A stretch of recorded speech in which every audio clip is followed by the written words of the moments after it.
Hello everyone, spring board academy की online classes में आपका स्वागत है। स्पेस टेक्नोलॉजी के अंतर्गत आज हम पढ़ेंगे भारत के कुछ स्पेस मिशंस। ठीक है, कुछ मिशंस हमने लास्ट क्लास के अंदर देख लिए थे, बाकी मिशंस जो हैं वो आज की क्लास में हम देखेंगे। कौन कौन से? तो एस्ट्रोसैट, गगनयान और आदित्य L1 मिशन। चलिए एक एक करके इनको देखते हैं। सबसे पहले हम बात करेंगे एस्ट्रोसैट के बारे में। ठीक है, एस्ट्रोसैट, इसका नाम अपने आप में बता रहा है। देखो, ये दो शब्दों से मिलकर बना हुआ है, एस्ट्रो और एक सैटेलाइट। ठीक है, तो एस्ट्रो शब्द का मतलब होता है अंतरिक्ष और सैट मतलब सैटेलाइट। तो एक ऐसा मिशन जो शायद अंतरिक्ष के अध्ययन हेतु भेजा गया हो। चलिए इसको एग्जैक्टली देखते हैं ये क्या है। तो एस्ट्रोसैट इसरो द्वारा लो अर्थ ऑर्बिट के अंदर, ठीक है, 650 किलोमीटर की ऊंचाई पर लो अर्थ ऑर्बिट में प्रक्षेपित एक एस्ट्रोनॉमिकल ऑब्जर्वेटरी है। एस्ट्रोनॉमिकल ऑब्जर्वेटरी का क्या मतलब हुआ? अंतरिक्ष या खगोलीय वेधशाला। एक ऐसी ऑब्जर्वेटरी जो अंतरिक्ष में होने वाले इवेंट्स या घटनाओं पर नजर रखेगी, ठीक है, और उनका अध्ययन करेगी, उनसे रिलेटेड जो डेटा है उसे गैदर करेगी। ठीक है, और इसे लॉन्च किया गया था सितंबर 2015 के अंदर। ठीक है, तो एस्ट्रोसैट क्या है? एस्ट्रोसैट एक एस्ट्रोनॉमिकल ऑब्जर्वेटरी है जो इसरो ने लॉन्च की है लो अर्थ ऑर्बिट के अंदर 650 किलोमीटर की ऊंचाई पर। और इसे कब लॉन्च किया गया? तो इसे सितंबर 2015 में लॉन्च किया गया। ठीक है, फिर ये एक मल्टी वेवलेंथ स्पेस टेलीस्कोप है। इस चीज को बहुत अच्छे से समझना। ये क्या है? ये एक ऐसा टेलीस्कोप है, ऐसा दूरदर्शी है जो स्पेस में स्थापित किया गया है, जो अंतरिक्ष में स्थापित किया गया है। और जिसकी खास बात क्या है? तो ये मल्टी वेवलेंथ को, एक से ज्यादा प्रकार की जो तरंग दैर्ध्य वाली तरंगे हैं, मल्टीपल वेवलेंथ वाली जो वेव्स हैं, उन्हें एक साथ ऑब्जर्व करने में सक्षम है, केपेबल है। ठीक है, तो ये क्या कहलाता है? Multi wavelength space telescope. एक ऐसा टेलीस्कोप जो स्पेस में स्थापित किया गया है और जो मल्टी वेवलेंथ वाली वेव्स जो हैं उन्हें एक साथ अध्ययन करने में सक्षम है। इस प्रकार की ये एकमात्र विश्व की खगोलीय वेधशाला है। ठीक है, इसकी खास बात क्या है? तो ये एक इकलौती पहली वेधशाला है ऐसी जो एक से ज्यादा मल्टीपल वेवलेंथ वाली वेव्स को एक साथ ऑब्जर्व कर सकती है, एक साथ स्टडी कर सकती है। ठीक है, आज तक जितनी भी इससे पहले खगोलीय वेधशालाएं या एस्ट्रोनॉमिकल ऑब्जर्वेटरीज या ऐसे टेलीस्कोप जो है अंतरिक्ष के अंदर स्थापित किए गए हैं, वो एक साथ सारा का सारा डेटा जो है उसे प्रोसेस करने में, या सभी प्रकार की जो किरणें हैं, रेज हैं उन्हें, या वेव्स हैं उन्हें स्टडी करने में केपेबल नहीं होती हैं। वो फिल्टर करती हैं और कुछ ही सर्टेन जो है वेव्स जो हैं उन्हें ही स्टडी कर पाती हैं। और ये क्या कर रही है? ये एक से ज्यादा प्रकार की, जैसे आपकी कॉस्मिक रेज हो गई, कॉस्मिक रेज की रेंज बहुत बड़ी होती है, बहुत वाइड होती है। ठीक है, एक्स रेज हो गई, आपकी अल्ट्रावायलेट रेज हो गई, उन सबको ऑब्जर्व कर सकती है एक साथ, और एक साथ उसका डेटा जो है वो अलग अलग गैदर कर सकती है। ठीक है, फिर भारत खगोलीय वेधशाला या एस्ट्रोनॉमिकल ऑब्जर्वेटरी को लॉन्च करने वाला विश्व का 5वां देश है। इंडिया से पहले कौन कौन सी कंट्रीज ने या कौन कौन सी स्पेस एजेंसीज ने लॉन्च कर रखे हैं? तो USA, European space agency, Russia और जापान। चाइना ने नहीं किया है। इंडिया 5वां ऐसा कंट्री है जिसने एस्ट्रोनॉमिकल ऑब्जर्वेटरी स्पेस के अंदर स्थापित करी है। ठीक है, चलिए अब हम देखते हैं हमारे एस्ट्रोसैट का पिक्चर। ये आप देख रहे होंगे, ये एस्ट्रोसैट है। ठीक है, इसके अंदर ये टेलीस्कोप्स लगे हुए हैं और ये यहाँ पर इसका एंटीना एरे है। ठीक है, और ये साथ में इसके सोलर पैनल्स हैं जिनके माध्यम से ये सूर्य से जो सोलर रेडिएशन प्राप्त होती है उससे इलेक्ट्रिसिटी जनरेट करता है और अपना काम करता है, प्रोसेसिंग करता है। ठीक है, तो ये है हमारा एस्ट्रोसैट जो अर्थ को ऑब्जर्व कर रहा है ऊपर से और अंतरिक्ष को भी ऑब्जर्व कर रहा है। ठीक है, चलिए अगली हम बात करते हैं गगनयान की। ठीक है, गगनयान नाम अपने आप में बता रहा है। गगन कहा जाता है स्पेस को, अंतरिक्ष को, ठीक है, आकाश को, और यान एक ऐसा व्हीकल, ठीक है, जो अंतरिक्ष तक या स्पेस तक लेकर के जाए। ठीक है, चलिए तो ये क्या है? देखो गगनयान क्या है? तो ये Indian human space flight programme के तहत विकसित किया गया, इसरो ने विकसित किया था इसको। Indian human space flight programme एक ऐसा प्रोग्राम इंडिया द्वारा चलाया गया, एक ऐसा प्रोग्राम जिसके तहत मानव को अंतरिक्ष में भेजा जाए। ठीक है, इसका प्रोग्राम का नाम क्या रखा है इंडिया ने? Indian human space flight programme. इस प्रोग्राम के तहत विकसित एक ऐसा स्पेस क्राफ्ट है, ध्यान करना, एक ऐसा यान है, व्हीकल है, स्पेस क्राफ्ट है जो मानव को, ये देख रहे हो आप, क्रू, ठीक है, मानव को पृथ्वी की कक्षा के अंदर, अर्थ की ऑर्बिट के अंदर लेकर के जाएगा।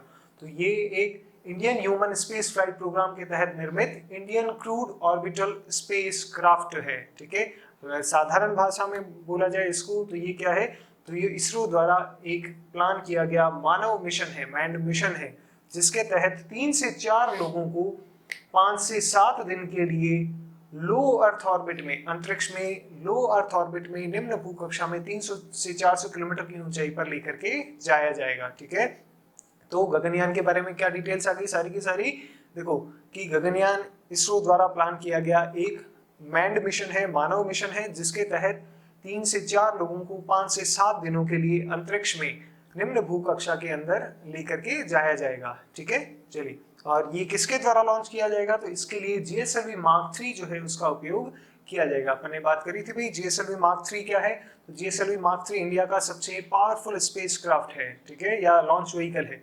इसकी स्पेसिफिकेशंस भी आपको बताई थी। इसके अंदर कौन सा इंजन यूज किया गया है, तो इसके अंदर CE-20 इंजन यूज किया गया है, क्रायोजेनिक इंजन 20। ठीक है, और ये 4 से 4.5 टन के सैटेलाइट को GTO तक ले जाने में केपेबल है, और 10 टन के सैटेलाइट को ये लो अर्थ ऑर्बिट तक ले जाने में केपेबल है। और यही हम कर रहे हैं इस बार। ठीक है, लो अर्थ ऑर्बिट के अंदर ही हम हमारा मैंड मिशन जो है वो कंडक्ट कर रहे हैं।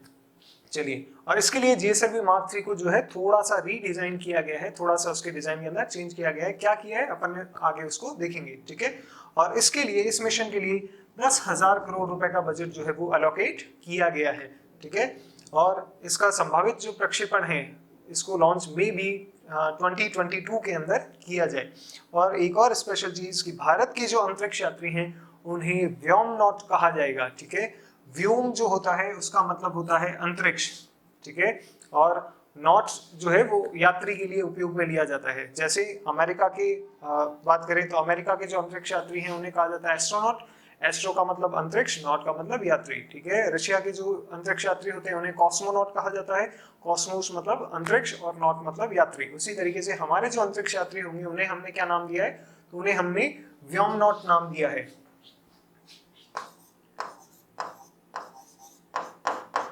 व्योमनॉट। ठीक है, व्योम का मतलब हो गया अंतरिक्ष और नॉट का मतलब हो गया यात्री। ठीक है, चलिए,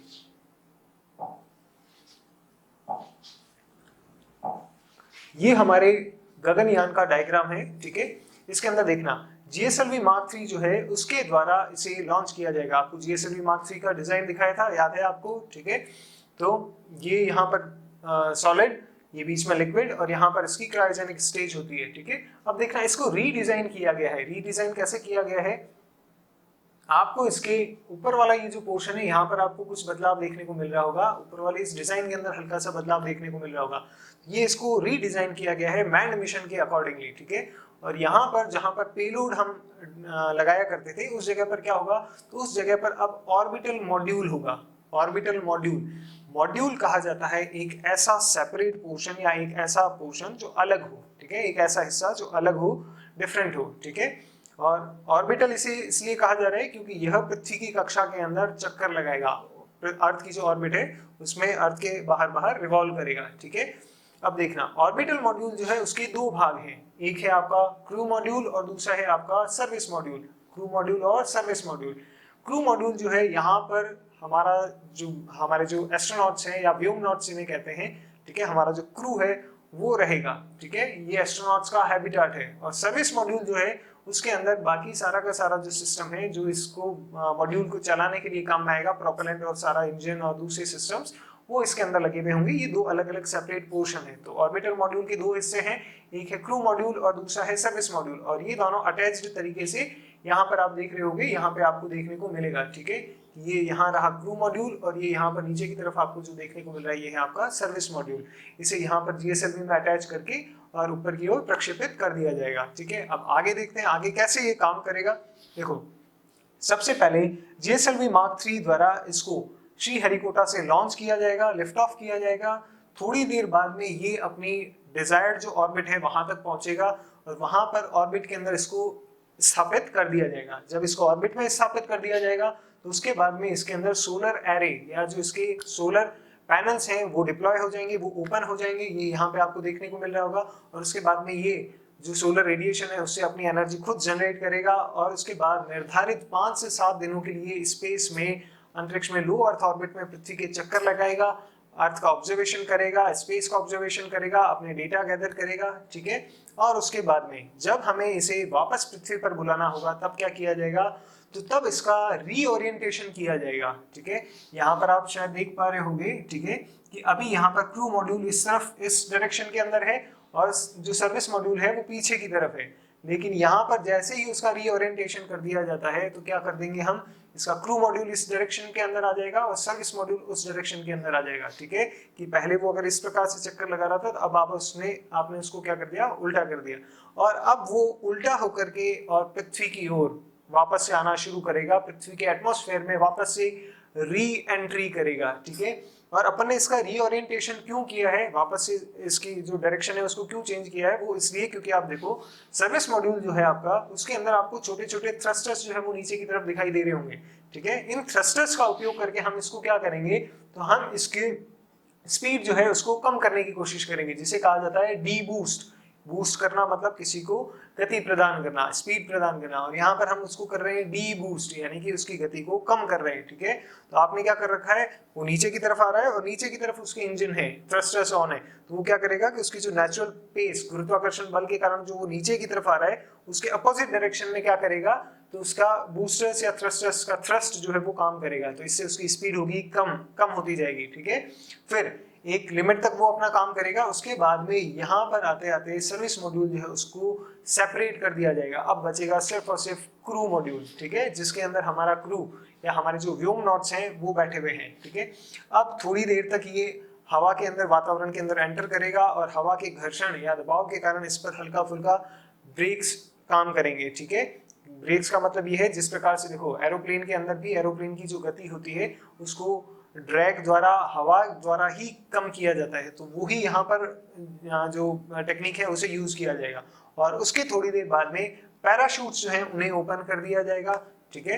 और पैराशूट ओपन करते ही उसकी स्पीड के अंदर रैपिडली डिक्रीज होगी, उसकी स्पीड बहुत कम हो जाएगी और वो अरेबियन सी में, हमारे अरब सागर में, गुजरात के पास में ही क्या करेगा, तो यहाँ पर जल के अंदर या समुद्र के अंदर आकर के और सेफली लैंड कर जाएगा या गिर जाएगा, ठीक है। और इसको फिर वहां से 15 से 20 मिनट के अंदर वापस से रिकवर कर लिया जाएगा, ठीक है, क्योंकि ये समुद्र के अंदर है। क्रू मॉड्यूल आपका वहां पर तैर रहा होगा, वहां पर जाकर के जिन भी साधनों द्वारा वहां पर पहुंच करके और उसे रिकवर कर लिया जाएगा। हमारे एस्ट्रोनॉट्स जो हैं या व्योमनॉट्स जो हैं वो सेफली घर लौट आएंगे, ठीक है। और इसके लिए कितना बजट अलोकेट किया गया है, तो 10,000 करोड़ रुपए का बजट अलोकेट किया गया है। अब इस चीज को देखना, हमने इसे लॉन्च किया था यहाँ से, श्रीहरिकोटा से, ठीक है, और ये पृथ्वी के चक्कर लगाएगा, अपना काम पूरा करेगा, और उसके बाद में हमने इसको वापस कहाँ पर प्राप्त किया है, कहाँ इसको ले रहे हैं हम, तो वो ले रहे हैं हम अरब सागर के अंदर, अरेबियन सी में, गुजरात के पास में। समझ गए चीज को कि क्या हमारे गगनयान का क्या स्ट्रक्चर रहेगा और किस तरीके से वो काम करेगा, ठीक है।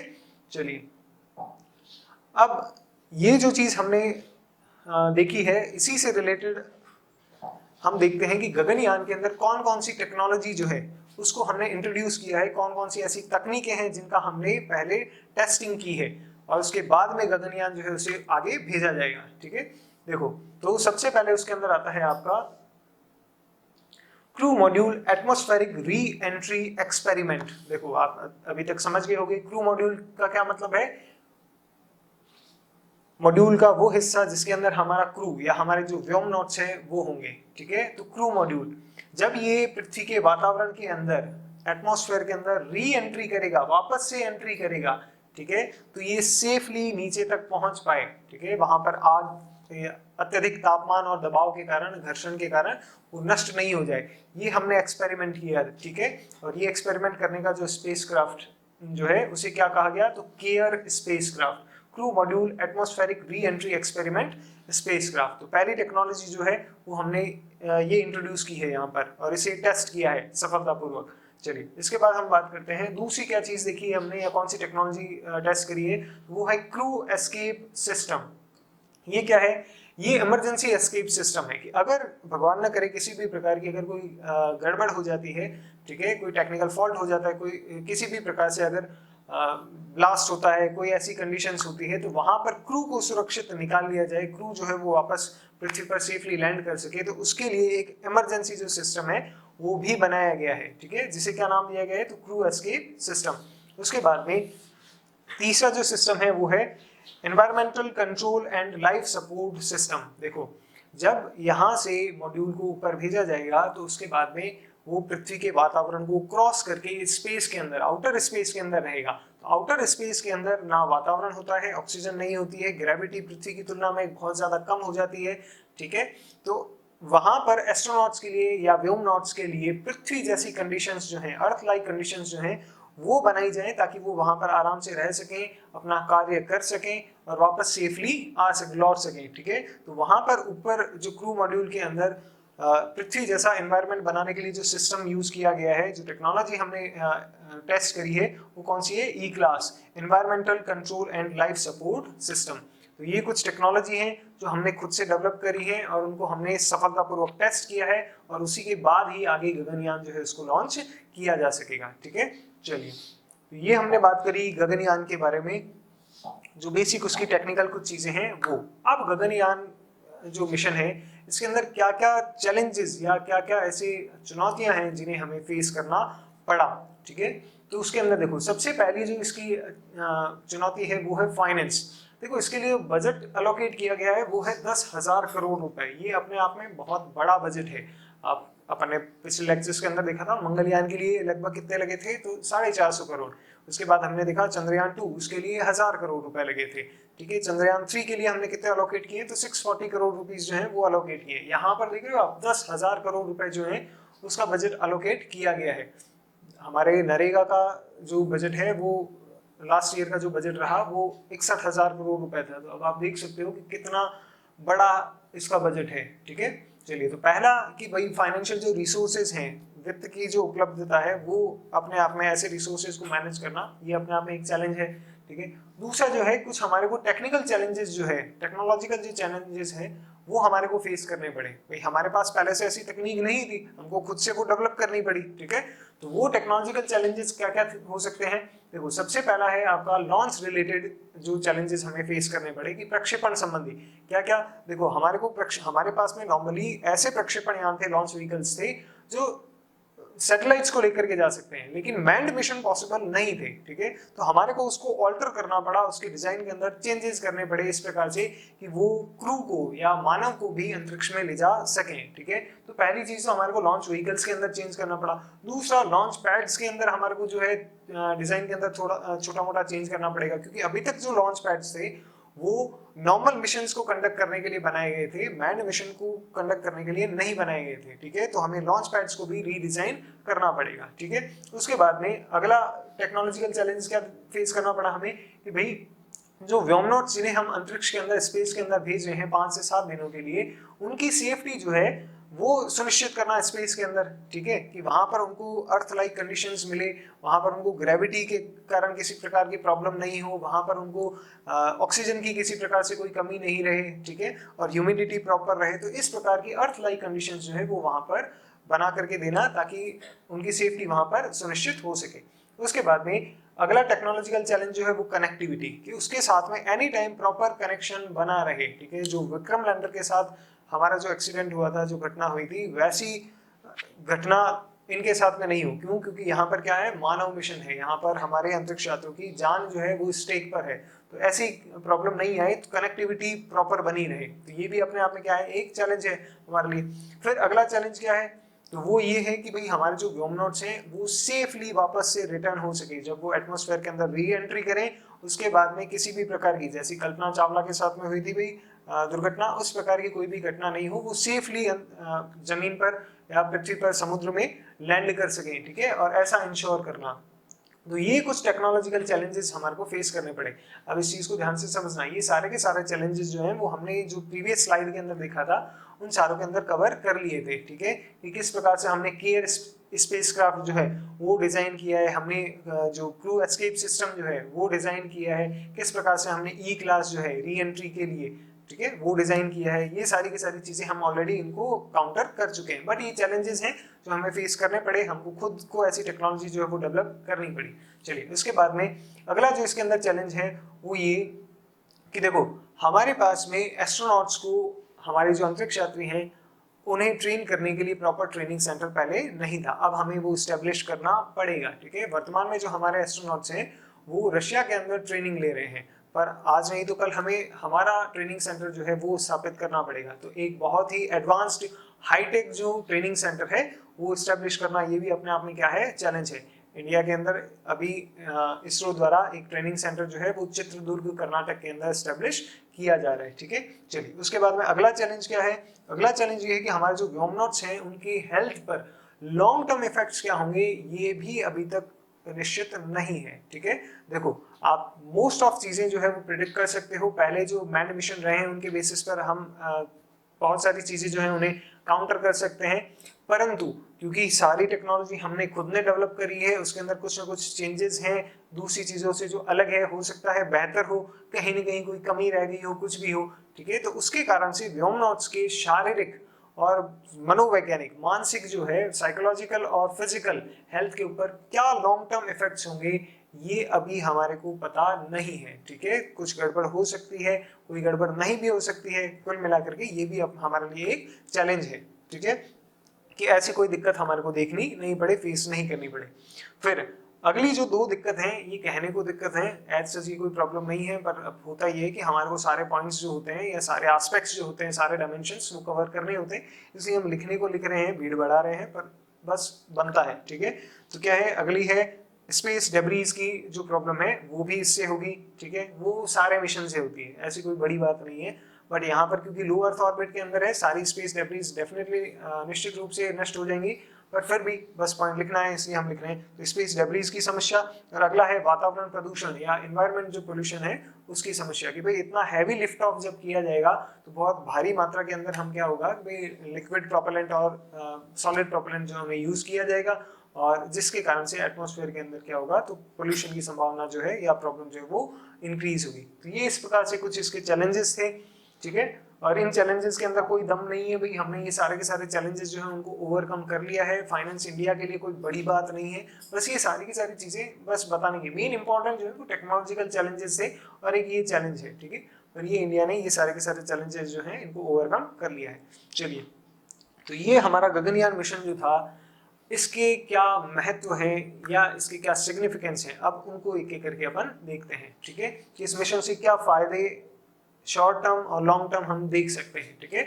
और क्योंकि हम सिविल सर्विसेज की तैयारी कर रहे हैं तो इसके अंदर हम मल्टीपल एस्पेक्ट्स जो हैं उन सब को कवर करेंगे, केवल टेक्नोलॉजी के फील्ड पर ही उसको देखेंगे नहीं, ठीक है, उसके सोशल, इकोनॉमिक, सारे के सारे एस्पेक्ट्स जो हैं उन्हें कवर करेंगे।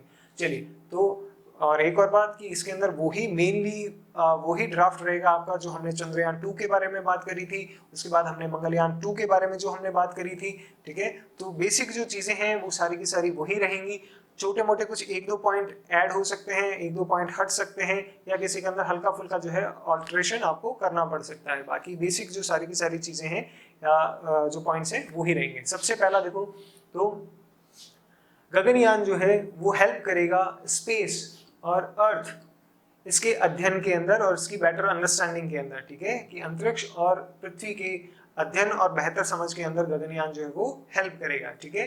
जैसे कि अर्थ का क्रिएशन कैसे हुआ, उसकी संरचना कैसे डेवलपमेंट हुआ, कैसे उसकी संरचना बनी, क्या क्या संरचनाएं बनी, उसका एटमॉस्फेयर जो है उसका डेवलपमेंट कैसे हुआ, एटमॉस्फेयर वर्तमान में कैसा है, ठीक है, ये सारी की सारी चीजें हमको स्टडी करने को मिलेगी। उसके बाद में दूसरा जो इसका आप सिग्निफिकेंस कह सकते हो वो है, ये हमारे लिए एक नेशनल प्राइड की बात होगी, ठीक है, कि हमारे लिए एक राष्ट्रीय गौरव की बात होगी कि इंडिया ने लिमिटेड रिसोर्सेज के अंदर इतने जबरदस्त मिशन को जो है वो अंजाम देगा इंडिया, ठीक है। क्यों? क्योंकि इंडिया जो है ऐसा 4th कंट्री होगा जो मैन्ड मिशन सक्सेसफुली कंडक्ट करेगा। पहले किस किसने कर रखे हैं, यूएसए ने कर रखा है, रशिया ने कर रखा है और चाइना ने कर रखा है। उसके अलावा European space agency, Canadian space agency या जापानीज स्पेस एजेंसी, इनमें से किसी ने भी मैन्ड मिशन जो है वो नहीं किया है। तो इंडिया चौथा ऐसा देश होगा। चलिए, उसके बाद में अगला जो है वो कि हमारे इस मिशन से अगर ये सक्सेसफुली ये मिशन हम कंडक्ट करते हैं तो इससे हमारे साइंटिस्ट का जो मोराल है, आत्मबल है, मनोबल है, वो बढ़ेगा कि हाँ, हम लिमिटेड रिसोर्सेज के अंदर हमारे पास इतना टैलेंट है, हमारे पास इतनी कैपेबिलिटी है कि हम कोई भी मिशन या कोई भी जो चैलेंज है उसको फेस कर सकते हैं, ठीक है। चलिए, उसके बाद में अगला इसका क्या महत्व है, तो ये कि इससे इंडस्ट्रीज को बूस्टअप मिलेगा, इंडस्ट्रीज को प्रोत्साहन मिलेगा। देखो 10,000 करोड़ रुपए का बजट अलोकेट किया गया है, बहुत सारी चीजें डेवलप बनाई जाएंगी, मैन्युफैक्चर की जाएंगी और उसके अंदर प्राइवेट सेक्टर की भी भागीदारी रहेगी। ठीक है, तो जब इतना इन्वेस्टमेंट होगा, इतनी सारी टेक्नोलॉजी जो है, इतनी सारी जो चीज़ें हैं, डिवाइसेस, इक्विपमेंट्स जो हैं वो बनाए जाएंगे, तो इससे क्या होगा, उद्योगों को प्रोत्साहन मिलेगा जो स्पेशली जो स्पेस से रिलेटेड है या स्पेस टेक्नोलॉजी से रिलेटेड है। ठीक है, साथ ही साथ में रोजगारों का सृजन होगा। कैसे, देखो भाई, हमने क्या किया है कि हमारे एस्ट्रोनॉट्स के ट्रेनिंग के लिए सेंटर बना रहे हैं, हमने जीएसएलवी के अंदर डिजाइन चेंज किया है, लॉन्च पैड हम जो है नया हमारे को डिजाइन करना पड़ेगा, हमारे को बहुत सारे नए डिवाइसेस, नए टेक्नोलॉजीज की जरूरत होगी, ज्यादा वैज्ञानिकों की, ज्यादा इंजीनियर्स की, ठीक है, और ज्यादा कर्मियों की जरूरत होगी। तो इस प्रकार से क्या होगा, नए नए रोजगारों का सृजन होगा, एम्प्लॉयमेंट जो है वो जनरेट होगा। उसके बाद में इनोवेशंस जो है उनको प्रोत्साहन मिलेगा कि नई नई टेक्नोलॉजी, हमने देखा कि भाई गगनयान के अंदर हमने कई खुद से डेवलप की हुई नई नई टेक्नोलॉजी जो है वो इंट्रोड्यूस करी है।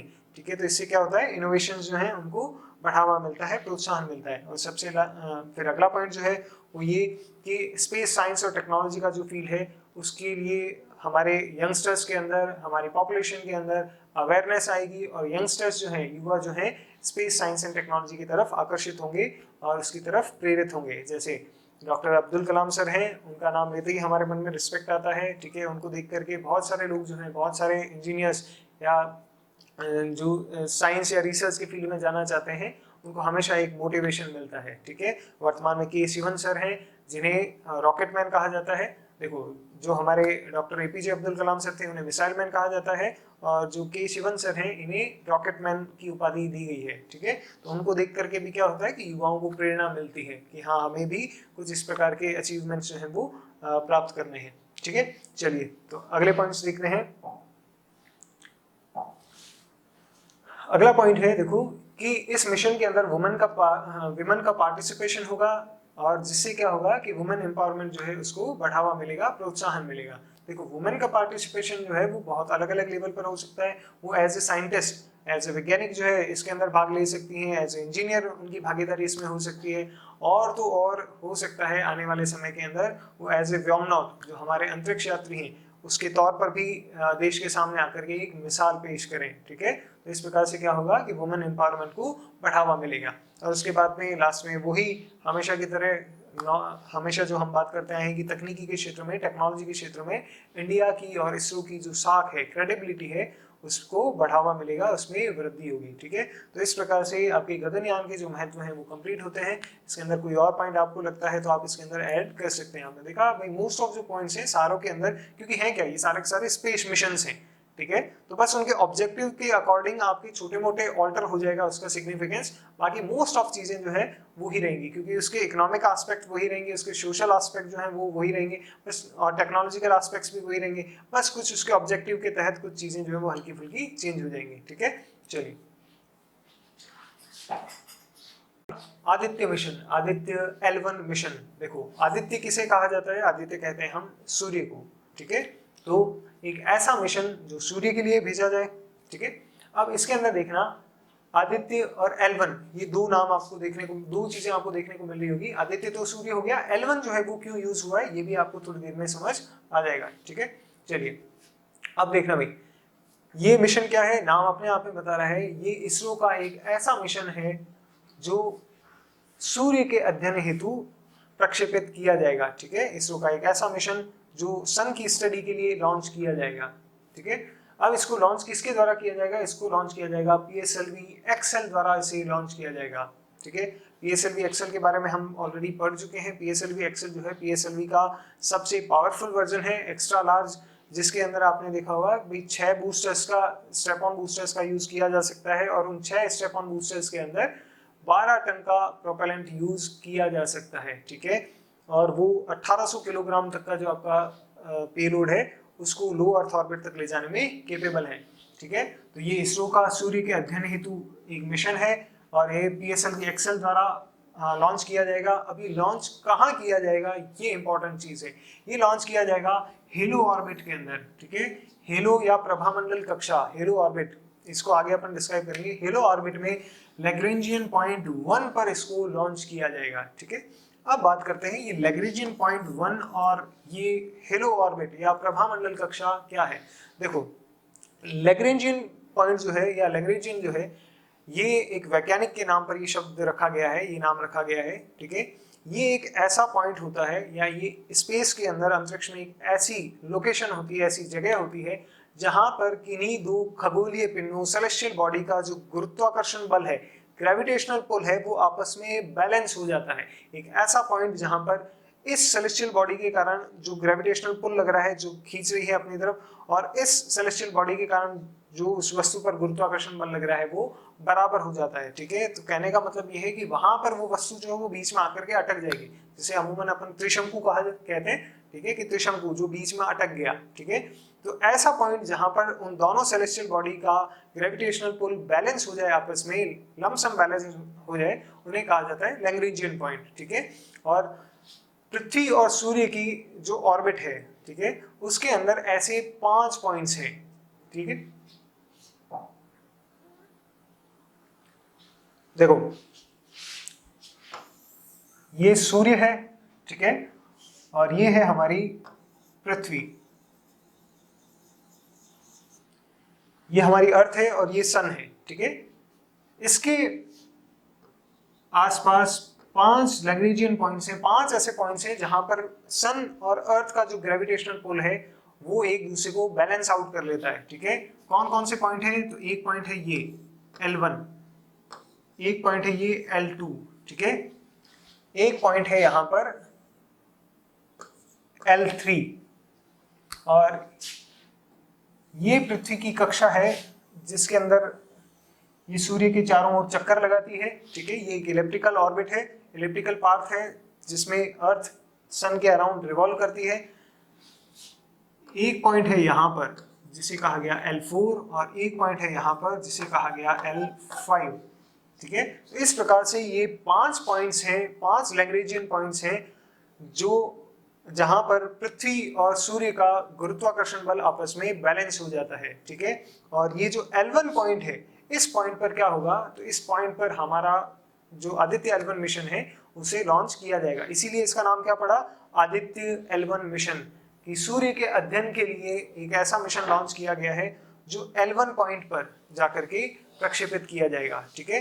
अब हेलो ऑर्बिट क्या होती है या प्रभामंडल कक्षा क्या होती है? तो ये जो पॉइंट्स हैं, ये जो 5 लैग्रेंजियन पॉइंट्स हैं जहां पर पृथ्वी और सूर्य का गुरुत्वाकर्षण बल आपस में एक दूसरे को बैलेंस आउट कर लेता है, ये आपस में इसका जो 3 डायमेंशनल स्ट्रक्चर है या 3 डायमेंशनल जो ऑर्बिट है वो कहलाती है प्रभामंडल कक्षा, हेलो ऑर्बिट, ठीक है। आपको बस शब्द याद रखने हैं, ज्यादा इसके अंदर लोड लेने वाली कोई बात नहीं है, ठीक है।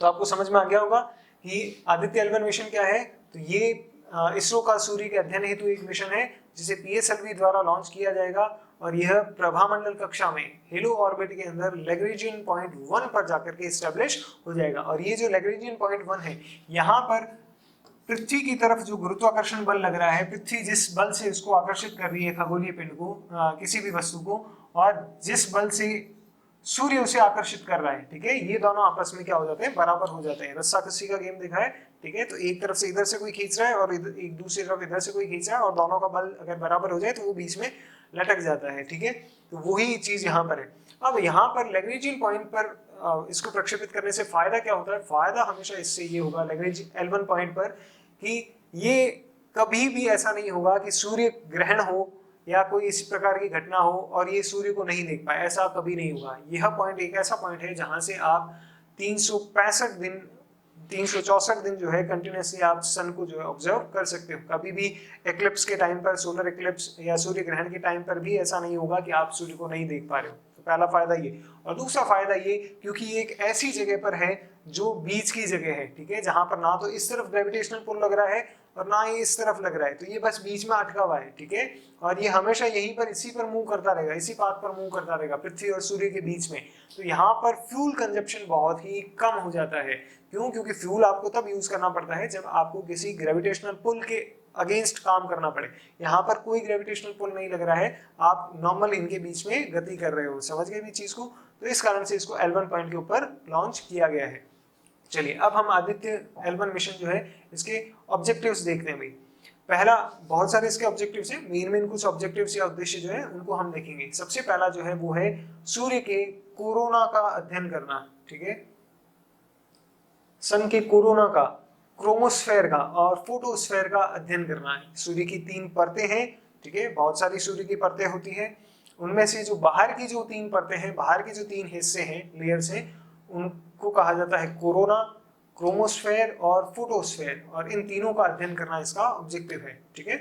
उसके बाद में अगला जो इसका ऑब्जेक्टिव है वो ये कि सूर्य से निकलने वाले या सूर्य से एमिट होने वाले जो पार्टिकल्स हैं, जो कुछ कण हैं जो सूर्य से उत्सर्जित होते हैं, उनका अध्ययन करना, ठीक है। और उसके बाद में अगला इसका ऑब्जेक्टिव है कि सूर्य के द्वारा जो मैग्नेटिक फील्ड जनरेट होता है, ठीक है, और उसमें किस प्रकार से वेरिएशन आता है पूरे सोलर सिस्टम के अंदर, उसका अध्ययन करना, ठीक है। तो 3 मोटा मोटी इसके ये ऑब्जेक्टिव्स हैं, उद्देश्य हैं। चलिए अब हम देखते हैं थोड़ा सा कोरोना के बारे में, क्रोमोस्फेयर के बारे में और फोटोस्फेयर के बारे में। देखो ये कोरोना, अभी जो कोरोना चल रहा है वो कोरोना नहीं है, ठीक है, इस चीज को देखना। यहाँ पर आपको ये सन का एक नॉर्मल स्ट्रक्चर आपको देखने को मिल रहा होगा। इसकी जो सबसे आउटर लेयर होती है, सबसे बाहर वाला जो हिस्सा होता है वो कहलाता है कोरोना। यहाँ पर 1000 से लेकर के 4000 5000 डिग्री सेल्सियस तक का टेम्परेचर आपको देखने को मिलता है। फिर इससे जस्ट अगला जो हिस्सा है वो कहलाता है आपका क्रोमोस्फेयर। क्रोमोस्फेयर जो है यहाँ पर 4000 से 10000 डिग्री सेंटीग्रेड तक का तापमान आपको देखने को मिलता है। और इससे अंदर जस्ट जो ये वाली जो आपको लेयर देखने को मिल रही है, ठीक है, ये क्या कहलाती है, तो ये फोटोस्फेयर कहलाती है, ठीक है। तो आदित्य L1 मिशन क्या करेगा, तो ये आउटर मोस्ट पोर्शन या आउटर मोस्ट जो लेयर है, और फिर इसके अंदर वाली जो लेयर है, इनर लेयर, और इससे इनर अंदर वाली जो लेयर है, इन तीनों का अध्ययन करेगा। कोरोना, क्रोमोस्फेयर और फोटोस्फेयर, इन तीनों का अध्ययन करेगा। इसके अंदर वाली जो जोन है उनका अध्ययन ये नहीं करेगा, ठीक है। चलिए अब देखना, ये एक डायग्राम है जिसके अंदर आपको थोड़ा सा समझना होगा कि जब सूर्य से कई बार क्या होता है, ऊर्जा जो है वो बहुत तेजी के साथ में या एक साथ निकलती है, एनर्जी बर्स्ट होता है, ठीक है। तो वहां पर आप देखोगे कि ये एनर्जी बाहर की तरफ निकली है, ठीक है। ये एनर्जी एक तरीके से शॉक वेव के रूप में निकलती है, कई बार ऐसा होता है, ठीक है। साथ ही साथ में आपको ये कुछ सोलर विंड, ठीक है, ये देखने को मिल रही होंगी, कुछ पार्टिकल्स आपको देखने को मिल रहे होंगे। तो ये सारी की सारी जो चीजें हैं, ये सब कौन अध्ययन करेगा, तो ये हमारा आदित्य L1 मिशन जो है उसके द्वारा इसका अध्ययन किया जाएगा, ठीक है। चलिए ये हमारे आदित्य L1 मिशन का स्ट्रक्चर है, ठीक है। इसको हम जस्ट अभी वापस देखेंगे। कुछ नाम आप देखना, ये नाम हो गया आपका, ये नाम हो गया आपका, ठीक है, सूट हो गया, इस तरीके से।